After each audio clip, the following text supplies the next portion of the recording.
Hola, ¿cómo están? El día de hoy vamos a tener la sesión número 3 del módulo de nociones de tanatología.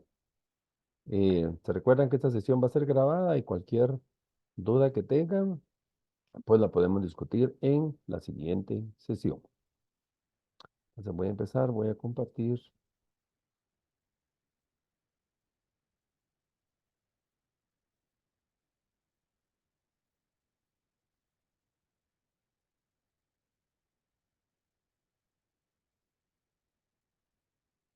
El día de hoy en esta sesión vamos a ver un poquito de las características de los duelos, los tipos de duelos, las reacciones en los duelos, el apoyo tanatológico, la muerte de la familia y sistema familiar. El sistema familiar se los voy a tratar de explicar, eh, o tratando de hacer el ejercicio y, y sobre eso me imagino que sí van a tener dudas, entonces lo trabajaremos en su momento. Entonces, para empezar, observemos que los duelos van a poseer características específicas. Cuando hay una pérdida, definitivamente un duelo es inevitable. La palabra duelo viene de dolor, por tal motivo los duelos van a implicar dolor y sufrimiento. Pero también cuando vamos saliendo del duelo nos van a brindar la oportunidad de crecimiento. Ahora, algunas preguntas que nos podríamos hacer comunes sobre los duelos es, por ejemplo, si el duelo es una enfermedad. No, el duelo no es ninguna enfermedad, es un proceso de transición. Como se recordarán en la sesión 1, hablábamos de la diferencia entre transición y cambio. Entonces, el duelo aparece todo el aspecto emocional. Otra pregunta que nos podemos hacer con respecto a los duelos es cómo reconocer cuándo ha terminado un duelo. Pues cuando ya no hay dolor. O sea, pensemos, falleció una persona allegada, nunca la vamos a olvidar, siempre la vamos a recordar, pero cuando ya no hay duelo, la vamos a recordar sin dolor. Vamos a ver diferentes tipos de duelos. Entonces, de aquí hablamos del duelo anticipado. El duelo anticipado es cuando empezamos a vivir el duelo antes de que la situación suceda. Por ejemplo, una persona con enfermedad terminal, eh, empezamos a sufrir y a dolernos porque la persona va a morir y todavía no ha sucedido. Ahora, ¿este duelo anticipado ayudará a elaborar el duelo después de la muerte? No. Puede, en algún momento sí, pero son dos duelos diferentes que también lo vamos a ver más adelante. ¿Se puede vivir el duelo sin dolor y sufrimiento? No, porque el duelo viene de dolor, o perdón, el dolor, sí, la palabra duelo viene de dolor y obviamente hay un sufrimiento en esa transición. ¿Y qué se le debe decir al doliente ante la muerte de un ser querido? Nada. Lo único que tenemos que hacer es estar presentes con la persona. Hay muchas personas que no van a un velorio, no van a acompañar a alguien porque no saben qué decir. Y déjenme contarles que los dolientes ni se recuerdan de lo que les decimos. Y a veces también, por ejemplo, dicen, no sabes cómo siento o siento lo que te está pasando. Eso no debemos decirlo porque yo tuve el caso de una persona que, a ver, ¿qué dice usted que yo estoy sintiendo? Porque cada quien lo va a sentir de diferente manera. Ahora vamos a ver, como les decía, diferentes tipos de duelo. Aquí hay 7, pueden haber más. Un duelo anticipado es el que les decía, es el que nos adelantamos a la situación. Un duelo retardado, por el contrario, es aquel duelo que no aparece inmediatamente. Les estoy poniendo ejemplos de muerte, pero pueden pasar con otras situaciones de pérdida. Por ejemplo, un duelo retardado. Te muere la persona y yo que me tengo que atender a mi familia, que tengo a no sé quién enfermo, que tengo que hacer esto, que tengo que hacer lo otro, entonces no me doy mi tiempo para tener duelo, sino que empiezo mi duelo unos 15 días después. Y entonces cuando yo estoy empezando mi duelo, otros ya van avanzando en su duelo. Y entonces ahí hay problemas de relaciones interpersonales. Los duelos crónicos, estos se convierten en duelos patológicos cuando son aquellos duelos que van a durar para toda la vida. Conozco muchísimos casos de personas que llevan 25 años estando en duelo de alguien que falleció. Y ahí la persona sí necesita ayuda. Los duelos congelados. Los duelos congelados son algo así como cuando nosotros, perdón por el ejemplo, tenemos una comida que no queremos que se arruine, la metemos en el freezer, se congela. Y cuando la necesitamos, la descongelamos. Algo así es un duelo congelado. Por ejemplo, me avisan que falleció mi familiar en Estados Unidos y que van a traer el cadáver el sábado. Entonces, obviamente, pues cuando me avisan, me genera impresión, pero yo decido, bueno, el sábado voy a estar listo para el velorio. Entonces, el sábado empiezo a trabajar el duelo. También, ante la violencia, ¿cuántas personas que desaparecen? Cadáveres que nunca se encontraron. Por ejemplo, el caso de Cristina Secaviza lleva como 8 años o más de estar discutiendo sobre el tema, pero nunca han encontrado el cadáver de ella por tal motivo. La familia no está manejando duelo, sino que ellos están manejando otra situación. Y como que van a vivir su duelo al momento de ver el cadáver.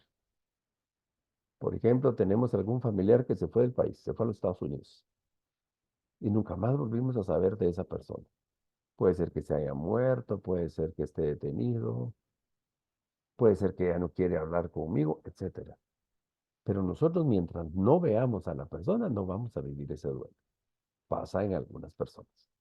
Los duelos exagerados son aquellos duelos donde van a haber actos de histrionismo, violencia, venganza, eh, personas que hasta quieren tomarse algunas pastillas para suicidarse, caen en drogas, etcétera. Entonces, esos eh, hay que ponerles atención, que podría, eso sí, podríamos trasladarlos a un psicólogo. Los trastornos patológicos, pues es más o menos lo que les estoy hablando de estos exagerados, estos crónicos. Y los duelos normales, que todas las personas vamos a vivir un duelo que puede durar entre 2 meses y 2 años. Hay un libro que manejamos los psicólogos que se llama DSM-5, el diagnóstico de enfermedades mentales. En el DSM-5, o sea, la versión 5, todavía ponían que un duelo era patológico si pasaba de determinado tiempo, de año y medio. Hoy, en la nueva versión, ya se quitó el tiempo, porque puede ser que vayamos a tener episodios de duelos años después. Por ejemplo, se murió mi papá y me caso yo como a los 10 años de que mi papá se murió. Al momento del casamiento puedo regresar a la tristeza o tener el duelo. Mi papá no estuvo en mi boda, o no estuvo en el nacimiento de mis hijos, o no estuvo en mi graduación, etcétera. Entonces ahí es normal que podamos tener duelo 5 o 10 años después. Ahora, ¿qué factores van a influir en la elaboración del duelo? Primero, el tipo de pérdida. No es lo mismo que se muera mi mamá que se muera mi suegra. O no es lo mismo que se muera un tío cercano a un tío que casi nunca lo veo. También importante las experiencias anteriores que hemos tenido para elaborar procesos de duelo. Por ejemplo, en el caso del COVID, ¿cuántas familias perdieron hasta 8 o 10 personas? Y no lograron vivir ninguno de los duelos y se quedaron enfrascados en los duelos anteriores y entonces vienen cargando y cargando y hasta que logran sacar su proceso de duelo a veces se vuelve doble, triple, cuádruple, etcétera, y entonces es importante revisar eso. O si las personas desde un principio han logrado manejar sus procesos de duelos anteriores. También es importante la personalidad del doliente. Hay personas que que estornudaron 2 veces y ya se quedan tirados en la cama. Y hay personas que están con neumonía y andan caminando. Entonces eso va a depender mucho de la personalidad de cada persona. Los científicos han demostrado que el desarrollo espiritual es importante. No forzosamente tener una religiosidad, pero sí una orientación de vida, valores, para los que son creyentes en alguna profesión religiosa, pues también. Las redes sociales de apoyo. Redes sociales de apoyo, amigos, no es Facebook, no es Instagram, no es TikTok, no. Las redes sociales de apoyo. Aquellas personas que van a estar con nosotros. Y algo importante también, los cambios que van a presentarse después de la pérdida, que pueden ser factores estresantes. Ejemplo, imaginémonos una pareja, se casaron, ella deja de trabajar en la calle y se convierte en ama de casa, vive 25 o 30 años con el esposo y en eso se muere y a los 50 años ella tiene que salir a buscar trabajo. Entonces aquí no solo es el duelo por quien se fue, sino también el duelo por lo que le toca hacer. Otro ejemplo, algún muchacho que sus papás le dicen de que lo van a mandar a estudiar con una beca al extranjero y ya el muchacho ya está para graduarse y de repente se mueren sus papás en un accidente. Y él queda a cargo de algún tía, alguna tía o algún familiar. Y el familiar le dice, mira, yo te voy a cuidar con mucho gusto, pero tenés que trabajar. Entonces, mire, le cambió el mundo a este muchacho. Obviamente su duelo, porque perdió a sus papás y también porque está perdiendo un estilo de vida que le habían prometido.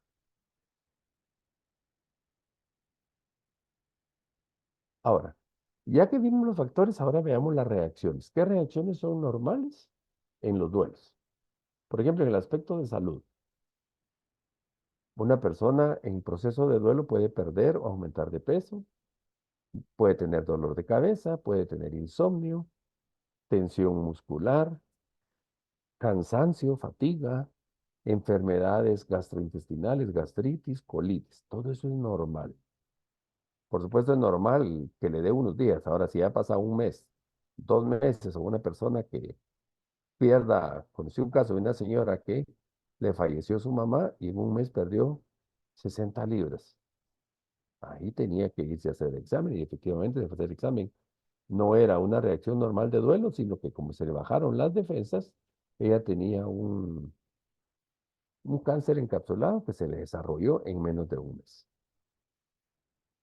En cuanto a sensaciones, es normal que tengamos opresión en el pecho, en la garganta, que tengamos vacíos en el estómago, así como que me falta aire, ansiedad, falta de energía, debilidad muscular, resequedad de boca, sensación de despersonalización. A nivel de conductas, una persona puede tener una conducta distraída, trastornos de sueño, trastornos de alimentación. Es normal que tenga un aislamiento social, que llore mucho, que suspire, que tenga hiperactividad o que se dedique a atesorar objetos, a guardar todas las cosas, objetos que le recuerden a la persona desaparecida. A nivel de emociones, pues parece tobogán, aparecen todas las emociones, enojo, frustración, tristeza, miedo, temor, angustia, culpa, soledad, impotencia, insensibilidad. Y la persona se vuelve muy variable por su vulnerabilidad y cambia de la noche a la mañana en menos de 2 horas por emociones. Y aquí puede aparecer la bipolaridad.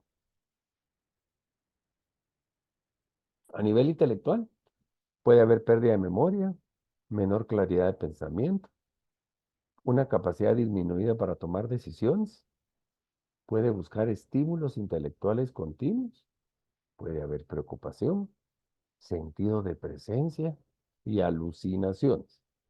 Yo conocí el caso de una señora que ella vivía con su mamá, eran como muy codependientes, la señora tendría unos 70 años y su mamá unos 95. La señora muere y en la que la hija pues estuvo en el entierro y todo y a mí me llama la nuera de ella.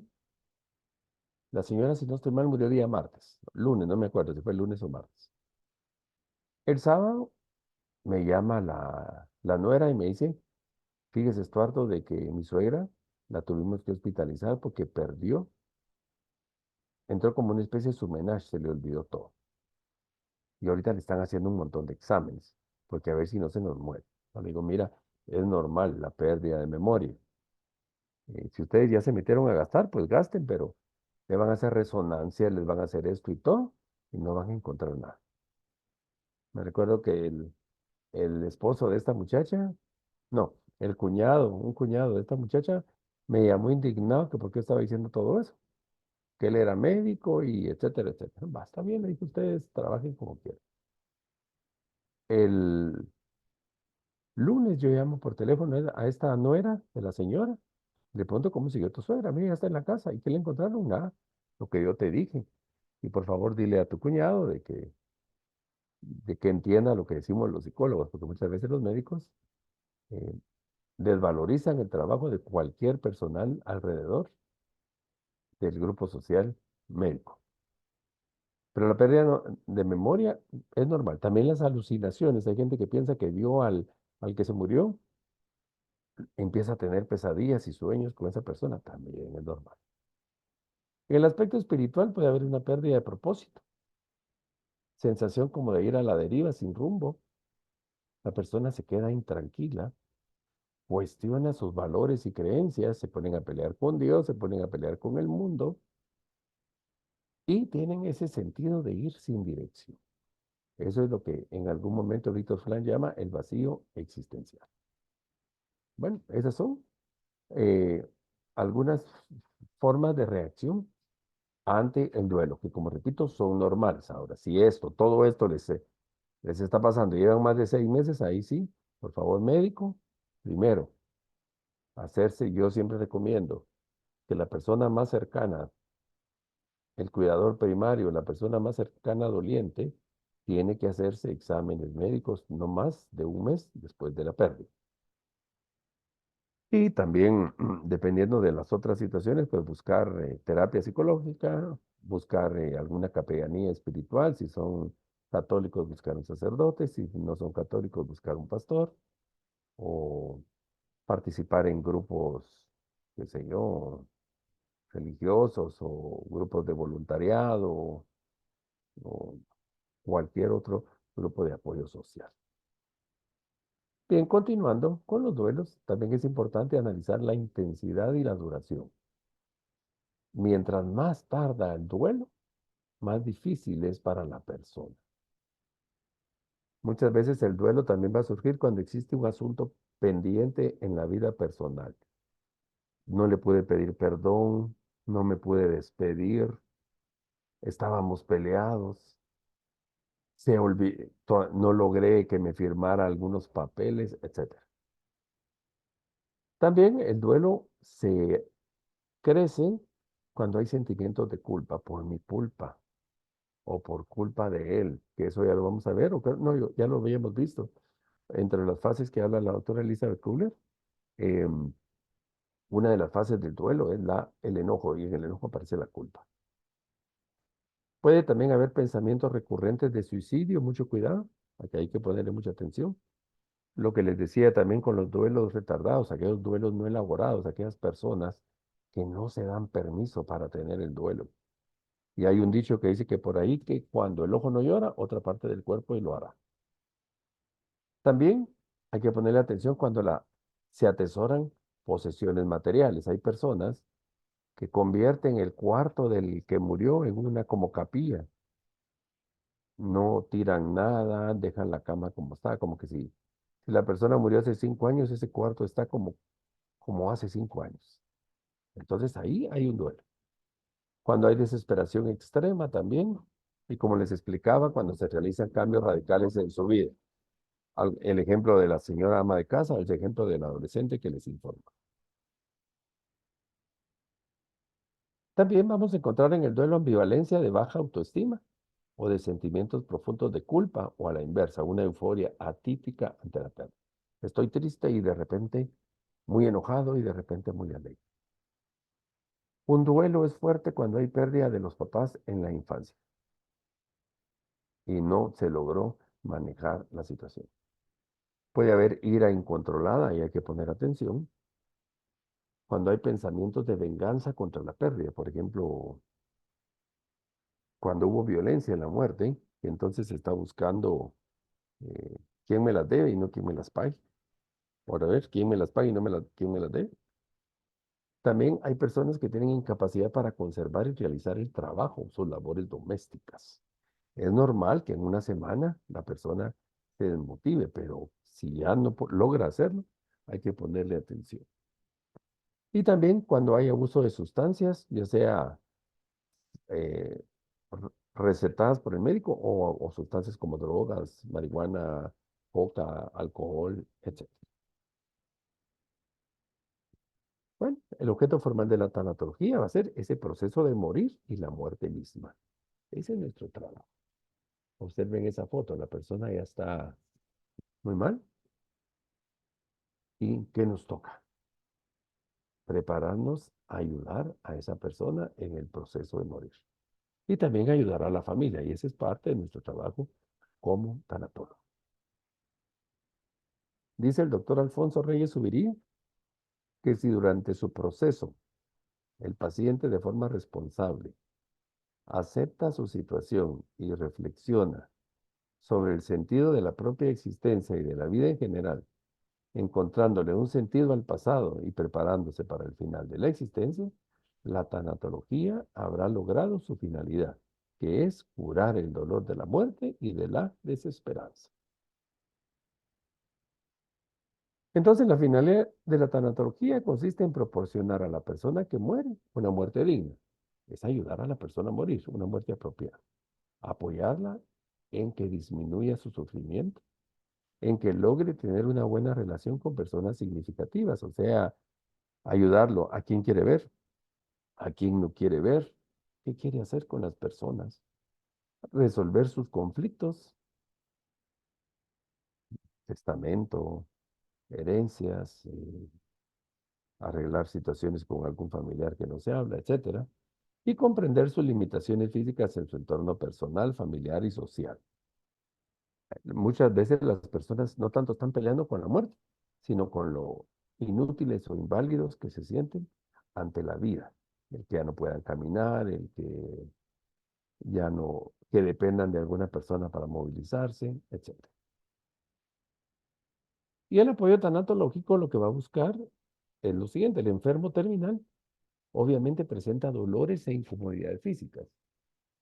Pasen ustedes acostados 3 días y al tercer día les duele todo porque el cuerpo no fue diseñado para estar acostado.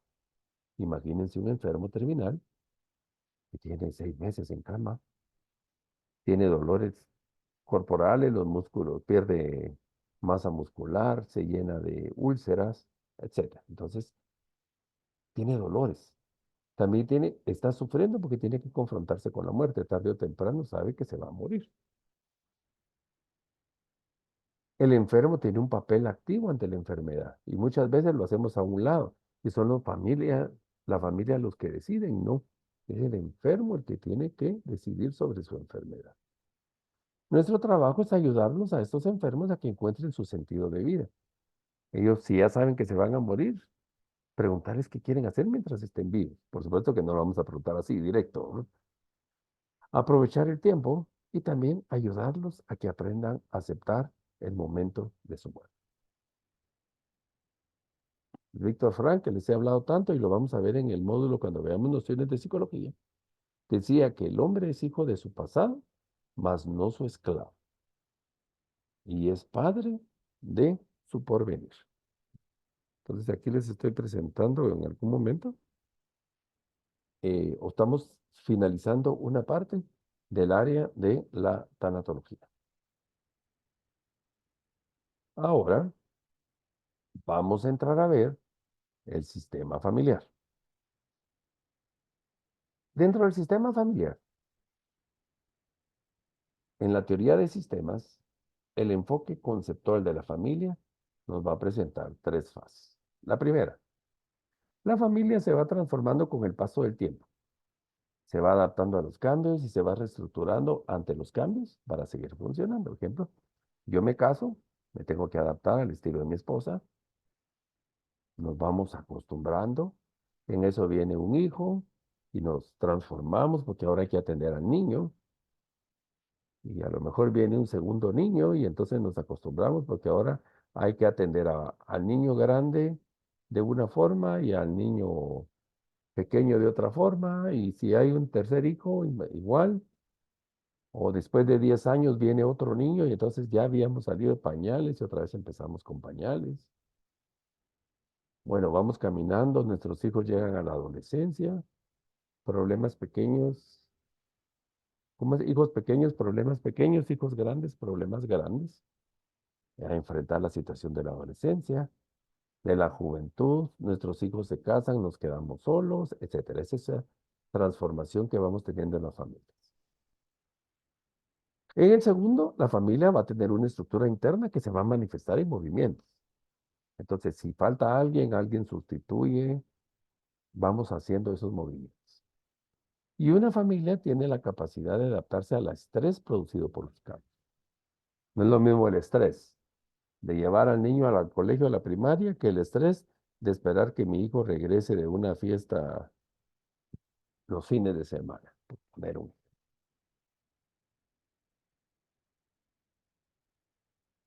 Y dentro del mismo sistema familiar, la familia se va a regular a través de dos funciones. Uno es el control homeostático. La palabra homeostático quiere decir equilibrio. Tiene que haber un equilibrio. Por ejemplo, si un papá es muy autoritario, la mamá va a hacer casi que lo contrario para poder manejar la situación. Imaginémonos, un papá muy intelectual y una mamá muy intelectual sería una familia robotizada. No, siempre va a haber complemento. Y también va a estar el establecimiento de las redes de comunicación. Ya se sabe en la familia quién habla, quién no habla, con una mirada se pueden decir las cosas, que es eso como que se establecen códigos de mensajes y deben ser respetados para continuar dentro de ese sistema familiar. Llega un miembro nuevo de la familia y quiere meter un código diferente y entramos como en conflicto hasta que logramos adaptarlo y adoptar. ¿Por qué la importancia del sistema familiar? Porque el sistema familiar nos va a ayudar a entender bajo qué circunstancias está la persona en este momento para un proceso de duelo.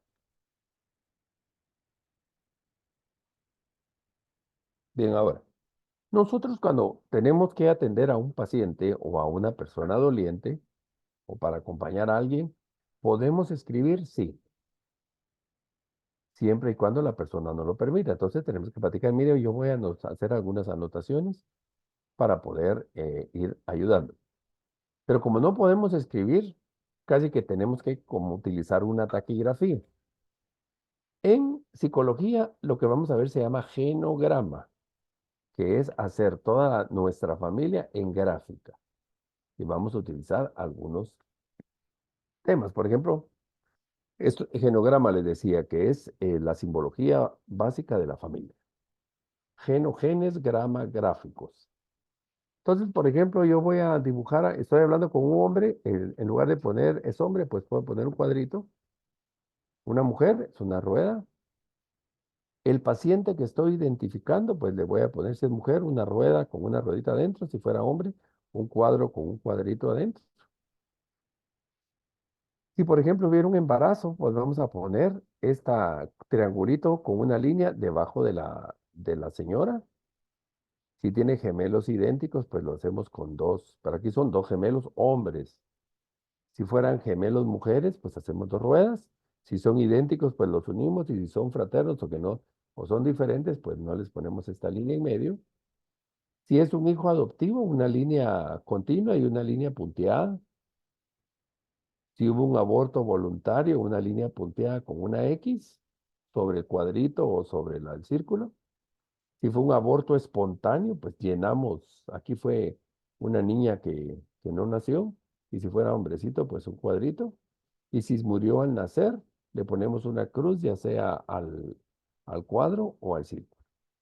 Esto, ustedes si se meten en internet y buscan genograma, van a encontrar muchos más símbolos. Pero es la mejor forma de ir apuntando. Entonces, por ejemplo, están casados. Bueno, ahorita vamos a ver eso de estar casados. eh, Tuvieron una muerte al nacer, entonces van colocando todos estos círculos. Entonces, por ejemplo, si hay mucho control de una persona a la otra, pues le ponemos una línea con una flecha. Si hay mucha cercanía, pues juntamos a la persona con dos líneas. Si hay hostilidad, pues lo ponemos así. Si hay una hostilidad con rompimiento, pues ponemos estas líneas así, más dos líneas encima. Si hay distancia, pues puntos, una línea discontinua. Si hay fusión, vamos a juntar tres líneas. A veces hay fusión, pero también conflicto.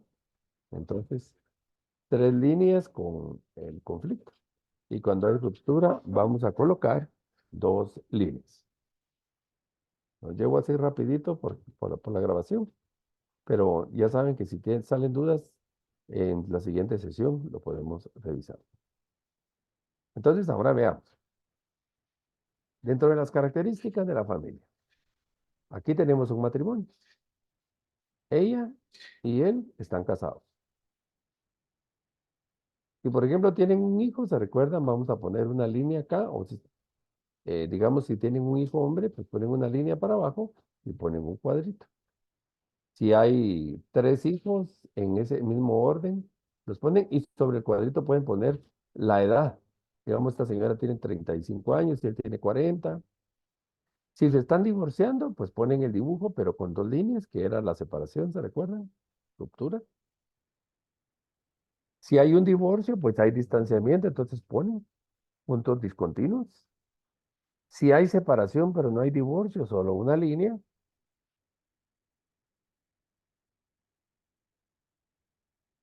Si hubiera, perdón, si hubiera que la persona tuviera un amante o un amaciato o un concubinato, pues juntamos a la pareja con líneas así. Si existiera alguna persona que tiene enfermedad mental o física crónica, si es el hombre, pues le dejamos un espacio en blanco y llenamos el cuadro, y si es mujer igual. Si hay un alcoholismo o adicción, pues podemos hacer un dibujo así. Una enfermedad o adicción, muerte.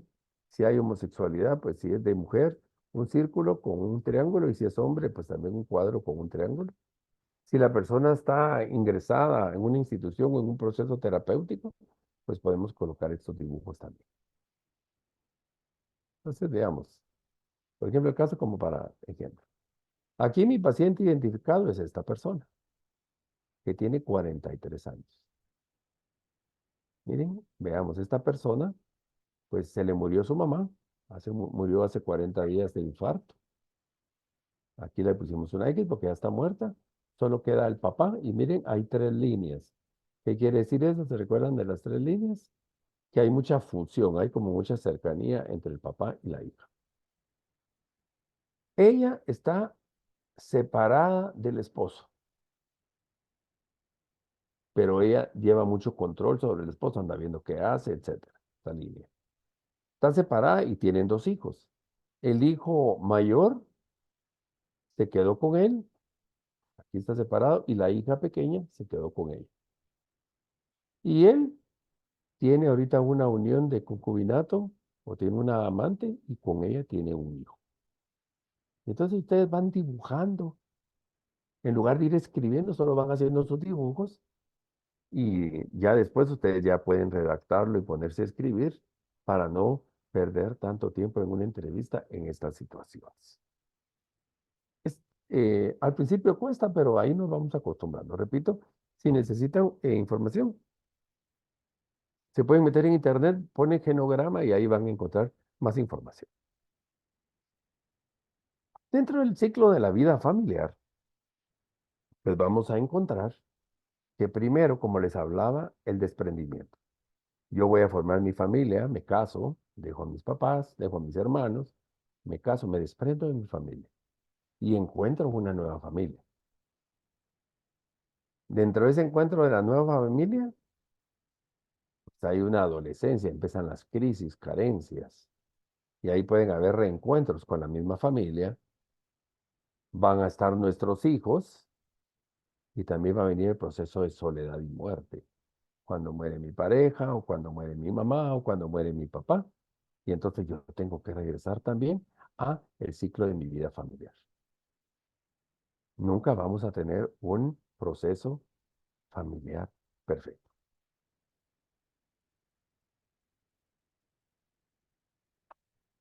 Y entonces aparece la muerte en cualquier parte del ciclo familiar. Y en esencia la muerte va a ser la extensión de ese proceso de equilibrio homeostático y por ende es el fin de la vida. La muerte va a ser un fenómeno multifacético que va a afectar la vida, va a afectar varias fases de la persona. Y en la actualidad, la muerte es vivida como una crisis. y por tal motivo se ha convertido en una problemática personal, familiar y social. Antes como que se tomaba la muerte con más naturalidad que ahora. Y es mucho del vivir sin sentido. Dice este autor Heidegger que no bien un ser humano ha nacido y ya ha vivido lo suficiente como para convertirse en un muerto. Qué duro, pero sí es. Todos en algún momento nos vamos a morir. Pero hay algunas personas que viven preocupadas por experimentar plenamente su último momento. La doctora Elizabeth Kubler decía que la muerte es la graduación de la vida. Entonces disfrutemos la vida al máximo, sin estar pensando tanto en el momento de morir. Parte del trabajo de nosotros como tanatólogos es ayudar a la familia o ayudar también al paciente a que tenga calidad de vida durante su etapa final. Cumplirle sus gustos. Si de todos modos se está muriendo por diabetes, si la persona le urge un pedazo de pastel de chocolate, déselo, pues ese pedacito no nos va a matar. Tiene enfisema pulmonar de haber fumado tanto, pues tiene un cigarro, un jalón. Dos jalones le va al cigarro y lo va a tirar. Una persona con alcoholismo. No le van a dar un vaso, un poquito. Por supuesto, si la persona se está muriendo, pues ahora, si solo está en proceso de enfermedad y todavía va a vivir, bueno, eso sí no lo hace. Hay que darle la atención adecuada, eh, higiene, medicamentos, etcétera. Hay que ayudar a resolver los problemas, todos los ciclos pendientes que tienen antes de que la persona fallezca. Hay que rodearlo de afecto y cariño, que se acerquen las personas que quieren. Hay que respetarlo y darle gusto al paciente. Muchas familias deciden, miren, a partir de ahora solo le voy a dar sopa de pollo y al pobre a lo mejor nunca le ha gustado la sopa de pollo. Lo que están haciendo es matándolo, pues. También presentar opciones reales para la situación actual. No esconder nada, pero tampoco ser descarado diciendo las cosas, manejando las cosas normales. No dar falsas expectativas.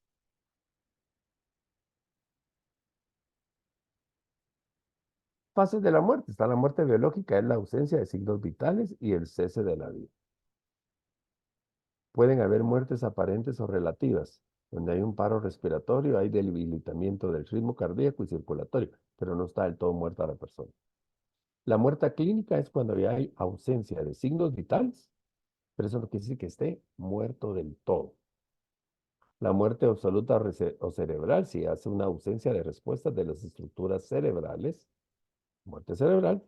Y por último, la muerte total, que es el estado final, que se llama tanatomorfosis, o sea que sería formación de la muerte. Pero entre todo eso va a estar la muerte psicológica, la muerte lenta.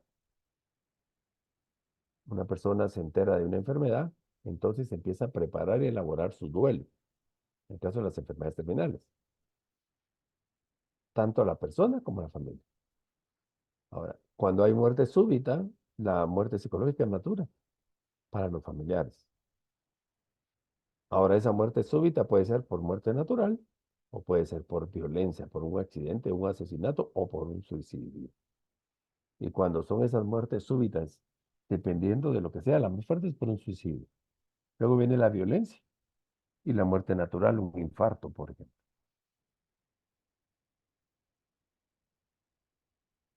Y ante estas situaciones, nuestro ciclo familiar, sistema familiar, la muerte, etcétera, en las pérdidas, la muerte es la última y más radical confrontación que van a vivir los seres humanos. Y por supuesto, para cada persona y dependiendo de su creencia religiosa, la muerte va a significar algo diferente.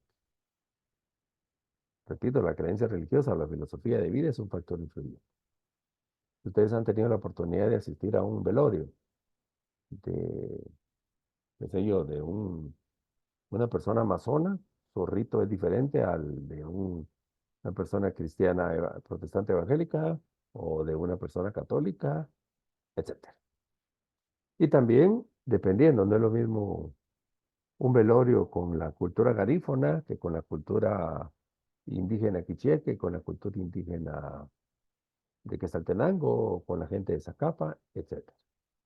Cada quien maneja la muerte de acuerdo a sus creencias y su entorno social.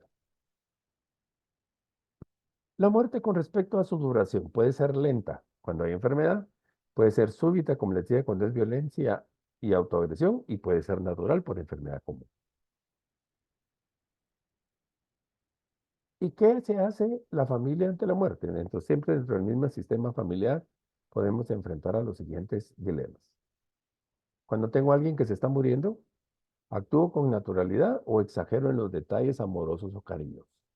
Una señora me decía una vez, mira, yo creo que me voy a morir porque en una semana me ha venido a visitar toda la familia que no había visto en toda mi vida. También puedo tomar la alternativa, planeo la vida futura sin la persona o siento que estoy traicionando a esta persona por planear un futuro sin él. ¿Le hablo de su muerte o guardo silencio? ¿Le digo algo o simplemente me callo? ¿Lloro frente al enfermo o me aguanto las ganas de llorar? ¿Aprovecho la oportunidad del momento estando consciente que puede ser último o actúo como si me le quedara mucho tiempo? Y son de las preguntas que nos hacen constantemente o que nos hacemos. Y aquí es como yo me sienta. Por un lado rezan porque se muera y por otro lado se sienten mal por desear esa muerte cuando aún quieren que viva, cuando tenemos el caso de una persona que está sufriendo mucho. Y yo veo gente que se contiene, pero el enfermo se da cuenta de que algo está pasando. Entonces tenemos que ser como muy naturales. Y cualquiera de esas cosas son buenas dependiendo de lo que yo quiera hacer. Ahora, en función del enfermo terminal, el enfermo terminal, sus temores principales, se siente vulnerable, se siente inútil físicamente y que no puede tomar decisiones, se deteriora su autoimagen, siente que está debilitando los lazos afectivos de su familia, que está acabando con la economía familiar y que hay dependencia. Nos decía Ken Ross, el hijo de la doctora Elizabeth, que él como hijo tuvo que tomar el rol de papá, porque tenía que cuidar, pero es tomar solo un rol de papá como cuidador, pero seguía siendo hijo. Y a los papás, ¿cómo mi hijo me va a venir a decir qué tengo que hacer? Ahí es donde entran esas crisis. También el enfermo, sus temores, que la familia se destroce cuando ya no esté, el dolor físico que tiene, el futuro de su familia, el miedo a ser olvidado y la pérdida de rol como persona. Yo era el papá, el proveedor, y ahora otra persona hace mi trabajo. Ahora, cuando se muere un cónyuge, la persona se queda viuda y la palabra viuda significa vacío. Entonces, cuando fallece un ser humano, se entierra la temporalidad que hemos tenido, presente, pasado y futuro. Y ante la muerte de mi pareja, pierdo mi presente y mi futuro, porque me quedé sin pareja. No es lo mismo también una pérdida por divorcio que por muerte. Veamos este ejemplo. En el divorcio, con relación a los objetos que nos obsequió mi pareja, los queremos destruir, aunque sean valiosos. Si murió, por el contrario, quiero guardar, porque tienen un valor importante para mí, por muy pequeño que sea. Con relación a los secretos, en el caso de un divorcio, divulgo con manera de justificación y por sentirme defraudado los secretos de la persona. Pero si es por muerte, guardo esos secretos hasta la tumba. Son como pactos de sangre. En el amor, ante la situación de un divorcio, la pareja se programa para ya no amarse, se reniega de la pareja. En el caso de la muerte, el amor ante la muerte perdura toda la vida. Si hablan mal de mi pareja ante un divorcio, apoyo y reafirmo lo que están diciendo. Pero si murió, nadie atreve a decir algo malo de la persona fallecida porque la pareja lo defiende con uñas y dientes. El divorcio es una decisión que alguno de los dos tomó, o en algún caso los dos. En caso de la muerte, nadie tomó la decisión, sino que simplemente llega. Una vez le preguntaba a alguien qué prefería, si quedar viuda o quedar divorciada. Y se rió y me dice, no lo había pensado, pero prefiero estar viuda que divorciada. Y otra persona me dijo por lo contrario, yo prefiero estar divorciada que viuda. Va a depender de cada quien. Ante esa pérdida puede experimentarse una gran confusión, un poco de desequilibrio mental, y aquí hay que permitir que surjan, que salgan todos los sentimientos, porque la confusión es parte del proceso de cicatrizar y de sanar. Conservar la energía y esto nos va a reducir frustraciones y vamos a aprender a ser amables y pacientes con nosotros. En el caso de la pérdida de de la pareja, pues aparece también quién va a cuidar a los niños pequeños, y eso puede ser una carga. No es recomendable buscar una pareja o casarse de nuevo inmediatamente. Las relaciones con los parientes políticos se vuelven menos importantes y menos constantes. Tal vez al pasar el primer año ya es momento propicio para establecer nuevas metas y en un segundo año ya expectativas más claras para empezar a pensar el futuro sin mi pareja. La muerte de los padres. Aquí los factores que van a influir en la forma en que la muerte de un padre puede afectar a un hijo adulto son la relación que el hijo tiene con el padre, el papel que desempeñó el papá en la vida del hijo, la etapa del ciclo vital en la que fallece. No es lo mismo que se muera mi papá a los 40 años que a los 50 o que a los 80. La edad del hijo no es lo mismo perder a mi papá cuando tengo 15 años que cuando tengo 60 años. El periodo de advertencia previo a la muerte, si fue una muerte súbita o si fue una muerte lenta. Y los recursos internos que va a tener también la persona dolida. Cuando se mueren nuestros papás, nos quedamos huérfanos. Ahora veamos la muerte de los hijos. Esta es la más dura. No existía palabra para, digamos, el esposo se queda viudo, el hijo se queda huérfano. Los padres se quedan huérfilos, sin hijos. La muerte de un hijo resulta difícil de entender a la mente humana y no importa la edad que tenga el hijo, los sentimientos son devastadores para un padre. Un hijo va a proporcionar a los padres el título vitalicio de papá. Y si soy papá de un muerto, imagínense. La naturaleza dice que nosotros debemos, los hijos enterraremos a nuestros padres. Entonces, por eso es que es tan doloroso. La muerte de un hermano. Veamos el caso de unos niños. Los síntomas de los niños cuando se muere un hermano, pues problemas para dormir, tienen pesadillas, se mojan en la cama, eso se llama enuresis, o se hacen popó en la cama, se llama encopresis, se chupan el dedo, se comen las uñas, actitudes de rebeldía, travesuras en la casa y en la escuela, bajo rendimiento escolar, porque el niño lo que está pidiendo es atención. Y es importante analizar, cuando se muere un hermano, la edad de los hermanos no es lo mismo que se muera mi hermano cuando era niño que cuando seamos grandes. La cercanía de la relación, que tan cercanos son, sobre todo cuando ya son grandes. La solución de las rivalidades que han tenido a lo largo de la vida. Y ahí, por ejemplo, rivalidades, las esposas de los hermanos no se llevan bien, o mamá tenía un preferido y al otro no. Entonces hay que ir poniendo atención. Ahora, en la medida que mi hermano fallece en la edad adulta o en la etapa adulta, el impacto emocional se reduce si hubiera sucedido en la etapa de la infancia. También, como les decía, dependiendo de la relación cercana o si no se frecuentaba. Ya estoy terminando. Dice, la muerte deja un dolor de corazón que nadie puede sanar. Y el amor deja una memoria que nadie puede robar. También Norman Cousins dicen que la muerte no es la mayor pérdida de la vida. La mayor pérdida es lo que muere dentro de nosotros mientras vivimos. Bueno, con eso estoy terminando. Eh, Nuevamente, como les decía al principio, cualquier comentario o cualquier duda o inquietud que tengan al ver este video, pues con muchísimo gusto estamos platicando. Nos vemos para la siguiente sesión que va a ser el módulo 4 de nociones de tanatología y con el módulo 4 estaríamos, perdón, con la sección 4 estaríamos terminando este módulo. Nos vemos hasta pronto.